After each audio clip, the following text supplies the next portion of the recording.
Hi, I'm Brad Barth, senior reporter with SC Media, and I'm here today with Kevin Mandia, the CEO of FireEye. Kevin, thank you so very much for joining us today. I appreciate it.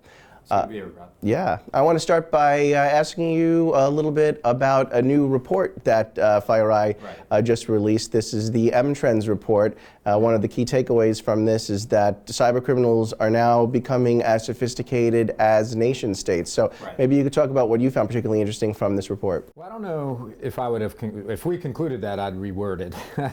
Yeah, we're having a tougher time. Let's put it this way. The criteria that we apply to a case to say, hey, could there be a state power or nation state capability behind the intrusion, that criteria is being met now by cyber criminals, meaning better counter forensics, the infrastructure being used by some nation states seem to be used by cyber criminals. It could be that you're employed by the state during the day and then you turn your ball cap around at night and start hacking for monetary gain.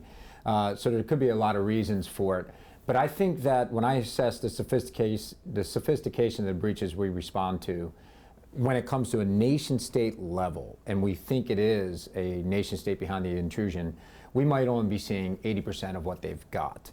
You know, if geopolitical conditions get worse, maybe see up to 90% of their capability.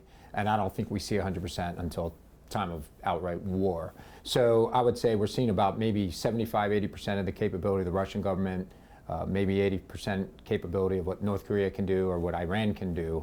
But I think everybody is pulling some punches in cyberspace. You know, we haven't seen the full-bore attacks and see that boundary of capability yet. Yeah. Now, we're sitting here today basically on the heels of more breaking news on the Yahoo breach.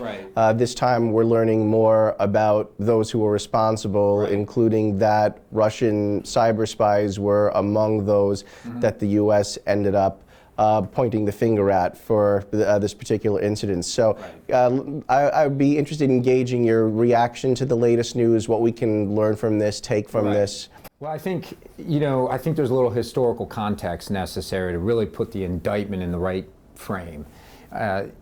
What we saw in the front lines of responding to intrusions is Russia changed behaviors.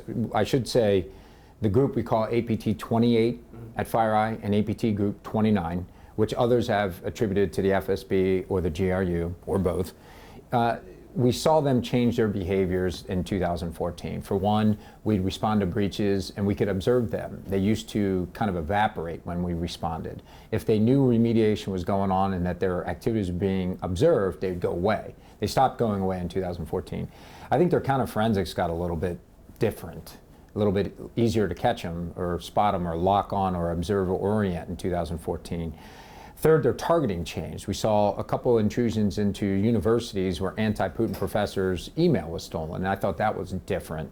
What I didn't see coming, but we did see it in 2014, specifically in our eyesight threat intelligence unit.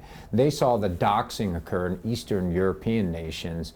I didn't see that coming from ABT 28 or 29, but of course, during the election in 2016 in the United States, there were intrusions by APT Group 28 and 29, and then documents obtained during those intrusions somehow magically found their way to DC Leaks or WikiLeaks. Those changes all occurred from 2014 till now. So there's been a gradual escalation. In my career, since the mid-1990s, I've been responding to intrusions out of Russia. And the rules of engagement never changed for like 18 or 19 years, but they changed in 2014. So this escalation has been gradual, but it has occurred in the last few years. And I think this is the first step in, hey, let's de-escalate. Let's have rules of engagement. Let's come up with what's fair game. We did this with China, where the Mandia report came out in conjunction with the New York Times in 2013 about PLA Unit 61398 hacking U.S. private sector. And a year later, in May of 2014, it's one thing that the private sector says, hey, look at you, you're hacking the private sector, and that's wrong. But when the sovereign nation of the United States does an indictment, then a country's got to take it a little more seriously than CrowdStrike or Mandia or FireEye saying it was the Russian government. So this indictment is probably the first step in, let's come up with fair game again. Let's go back to stable rules of engagement rather than escalation in cyberspace.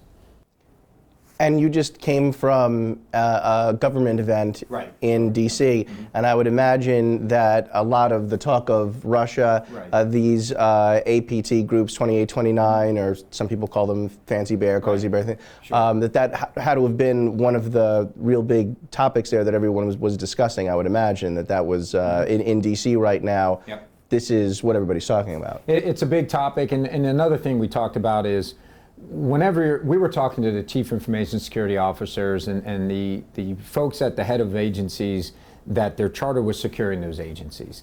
And the unfortunate reality is if you're .gov or .mil, I think the expectation from the average voter, the average US citizen, is that you can withstand a cyber military attack under times of duress. So that means the bar of security in the government's got to be a very heightened bar, heightened diligence, heightened knowledge, heightened capability, and that was a big portion of it as well. You can't expect someone who sells cupcakes to withstand an attack from APT 28 or 29 or whatever groups emerge in the future that are funded government groups. But the government, they're going to have to be able to do it. Great. Well, thank you so very much, Kevin. I really appreciate you spending some time with us. Again, that's Kevin Mandia, the CEO of FireEye. I'm Bradley Barth, senior reporter with SC Media, and until next time, have a safe day online.